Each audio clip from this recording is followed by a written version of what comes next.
Um bom dia a todos e a todas. Deputado Luizinho, em primeiro lugar, eu gostaria de agradecer e cumprimentá-lo pelo convite que foi endereçado à Associação Nacional dos Magistrados da Justiça do Trabalho, ANAMATRA, a entidade que, com mais de 40 anos de existência, congrega quase 4.000 magistrados e magistradas do trabalho de todo o Brasil. Também gostaria de cumprimentar a deputada Carmen Zanotto, a digna relatora da comissão, o deputado Antônio Brito, a deputada Adriana Ventura, deputado Pedro, deputado Marcelo Ramos, deputado Ricardo Barros, nessa limitada condição de acesso por videoconferência, não consigo ver aqui todos os deputados, mas gostaria de nominá-los a todos em nome da Associação Nacional dos Magistrados da Justiça do Trabalho. Bem, numa crise sanitária, como a que nós estamos vivendo, que é uma verdadeira calamidade pública reconhecida pelo Parlamento brasileiro, fica ainda muito mais evidenciada a responsabilidade dos poderes constituídos, e notadamente com o cumprimento dos preceitos constitucionais. Uma Constituição que não pode ser considerada suspensa na calamidade, mas sim necessária como uma solução para a calamidade pública e para o pós-calamidade pública. Por isso, o Poder Legislativo, o Poder Executivo e o Poder Judiciário precisam permanecer responsavelmente atuantes.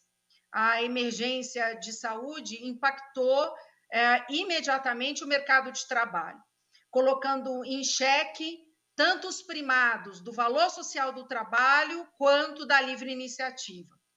E nesse cenário de impacto imediato de uma crise sanitária que se tornou também numa crise no mercado de trabalho, o Poder Judiciário Trabalhista tem se revelado atuante. A colega Gil, digna presidente da MB, que me precedeu, fez referências à Justiça do Trabalho, quanto o juiz Rogério Neiva, representando sua excelência do TST. Juiz Rogério Neiva trouxe a evidência dos números concretos, que revelam o compromisso de uma Justiça do Trabalho que atua como verdadeira garante dos direitos de cidadania. E, de fato, mesmo com a necessidade do isolamento social como uma forma de contenção da doença e a realização de trabalho remoto por magistrados e magistradas, servidores e servidoras, tanto do TST quanto dos 24 tribunais regionais do trabalho do país, a Justiça do Trabalho tem se mantido ativa numa rotina judiciária nova, mas numa rotina judiciária viva, julgando os processos de forma célere e dando respostas com prioridade para as demandas que estão relacionadas à pandemia, que estão relacionadas à crise sanitária, que envolvem a discussão do chamado novo coronavírus. Para discutir com os senhores e, na verdade, para tentar contribuir para esse debate, eu gostaria de elencar algumas situações concretas para deixar bastante visível nos exemplos como a Justiça do Trabalho tem atuado. Mas depois desses exemplos, eu gostaria de registrar, em nome da ANAMATRA, 3 sugestões de atuação parlamentar para consideração dos senhores e das senhoras. Vou começar com os exemplos de atuação e o que a gente aprende com esses exemplos. A Justiça do Trabalho do Rio de Janeiro, em abril último, com decisão que foi mantida pelo Tribunal Superior do Trabalho, pela presidência do TST, determinou o fornecimento prioritário de testes para a identificação do coronavírus a enfermeiros e a outros profissionais das unidades de saúde do município, especificamente considerando a empresa pública Rio Saúde. Essa prioridade aos profissionais de saúde, que foi afirmada pela decisão judicial trabalhista, ela está de acordo com as orientações tanto das autoridades de saúde nacionais, como com as autoridades de saúde internacionais. Já no estado de Mato Grosso, o juiz do trabalho, de primeira instância, numa audiência por videoconferência, analisou e homologou um acordo que envolveu a atuação do Ministério Público do Trabalho e do setor empresarial.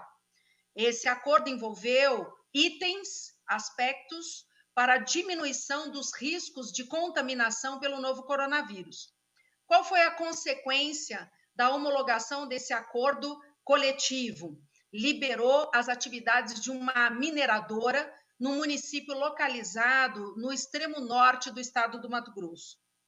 Já em Minas Gerais, uma juíza recebeu uma ação trabalhista proposta por uma funcionária que teve o contrato de trabalho suspenso por 60 dias, sem que a empresa aplicasse os termos da medida provisória número 936. Ou seja, a empresa simplesmente suspendeu o contrato e não firmou com a trabalhadora nenhum acordo, seja um acordo individual, seja um acordo que envolvesse uma discussão coletiva. A violação aos termos da medida provisória número 936 levou a decisão dessa magistrada mineira a determinar a reintegração da funcionária aos quadros da empresa. Observando também que os adoecimentos, eles sobrecarregam o sistema de saúde no Brasil, sobrecarregam o sistema previdenciário, além de diminuir os índices de produtividade, aumentar o absenteísmo, tornou-se evidente para os magistrados e magistradas do Brasil todo a necessidade de uma política pública macro mais consistente para garantir e disponibilizar serviços sanitários essenciais e para proteger a totalidade dos trabalhadores e não apenas os trabalhadores empregados, tal como alertaram recentemente duas agências das Nações Unidas, a CEPAL e a Organização Internacional do Trabalho. Exatamente por isso, magistrados do trabalho têm procurado garantir mínimas condições àqueles que trabalham vinculados a plataformas virtuais. Garantias tais como uma remuneração mínima por hora efetivamente trabalhada e a concessão de equipamentos de proteção individual para a proteção da saúde desses trabalhadores, mas também dos usuários dos serviços. Em diversas ações trabalhistas pelo país, já em sede de execução, e no Distrito Federal isso tem acontecido bastante, empresas têm peticionado para tentar, com elementos de prova que apresentam para os juízes, repactuar as dívidas e os acordos trabalhistas que estavam vencendo. Os magistrados e as magistradas estão analisando todos esses pedidos para procurar equilibrar dois valores importantes: a preservação da empresa, mas também a necessidade alimentar do credor, que é normalmente um trabalhador ou uma trabalhadora que necessitam disso para viver e sustentar suas famílias. No Distrito Federal são muitos os pedidos formulados e muitas as decisões que têm sido proferidas. No Rio Grande do Norte, o Centro Judiciário de Solução de Conflitos e Cidadania, o CEJUSC, que é um centro que existe em todas as unidades judiciárias dos 24 tribunais regionais do trabalho, homologou um importante acordo judicial entre a Companhia Energética do Estado e o Ministério Público do Trabalho, o autor dessa ação, que resultou na destinação de 13 milhões às secretarias de saúde do Estado, dos municípios de Natal e de Parnamirim, da Universidade Federal do Rio Grande do Norte, que empreende pesquisas na área de saúde, e a Liga contra o Câncer. Um aporte financeiro importantíssimo para a manutenção de um sistema integrado, público, voltado ao tema da saúde. Também no Rio Grande do Norte, a Justiça do Trabalho disponibilizou o prédio do Hotel Parque Costeira para uso como hospital de campanha. Então, senhores parlamentares, senhoras parlamentares, todos que estão nos assistindo, cidadãos, cidadãs, no Rio de Janeiro, no Mato Grosso, no Ceará, em Minas Gerais, no Distrito Federal, no Rio Grande do Norte, eu poderia aqui continuar citando. Eu poderia continuar citando aqui vários exemplos. Na realidade, esses exemplos, o que eles mostram? Esse relevantíssimo trabalho que vem sendo desempenhado pela justiça laboral brasileira, uma justiça que conta com mais de 70 anos de existência. E agora, nesse momento da fala, é que eu gostaria de especialmente me dirigir aos parlamentares dessa casa, aos representantes do povo brasileiro, para, em nome da Anamatra, fazer três sugestões relacionadas aos marcos regulatórios ainda não existentes, marcos regulatórios que, se existissem, certamente ajudariam no aperfeiçoamento do sistema de justiça laboral. O primeiro deles diz respeito à necessidade do incremento da participação das entidades representativas dos trabalhadores e das trabalhadoras nos debates públicos, a valorização dos sindicatos brasileiros.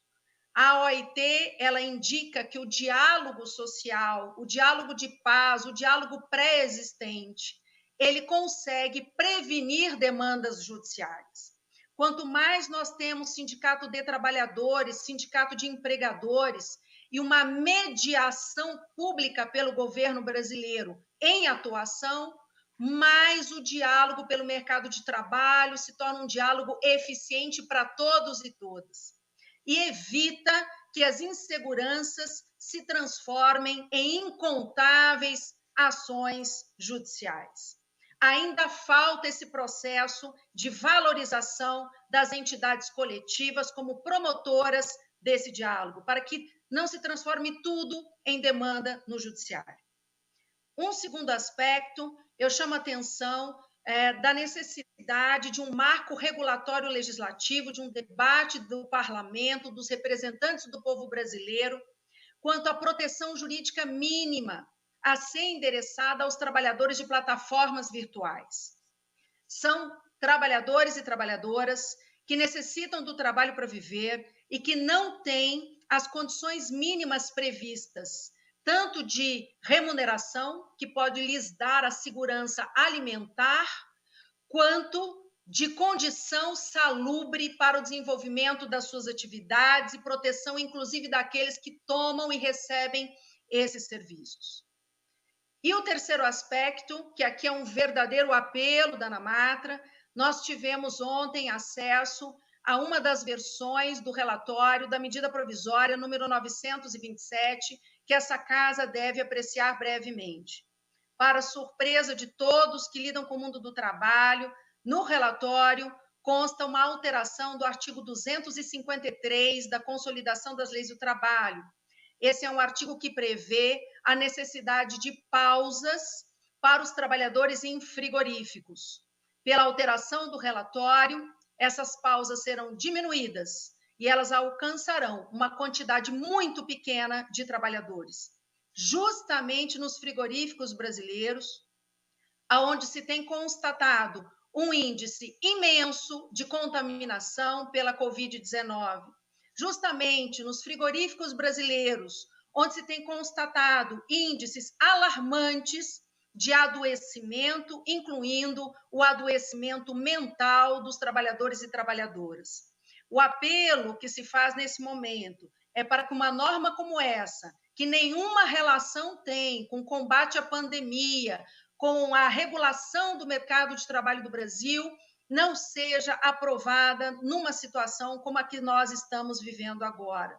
E chamo a atenção para todos os dados, inclusive da imprensa internacional, que alerta para o fato da contaminação nos frigoríficos. Os frigoríficos exercem uma atividade essencial e importantíssima, que é a atividade do abastecimento alimentar. Mas isso não pode se dar apenas a custo de vida e de saúde dos trabalhadores. Enfim, senhores e senhoras, a crise sanitária que adquiriu toda essa complexidade também é uma crise social. Nós não podemos negar isso. É uma crise econômica também. E tem revelado a desigualdade na distribuição dos ônus e das responsabilidades por essa crise. O papel primordial do Poder Judiciário Trabalhista é de tornar concreto o primado da justiça social que foi prometido pela Constituição Federal de 88, uma justiça que combate as desigualdades.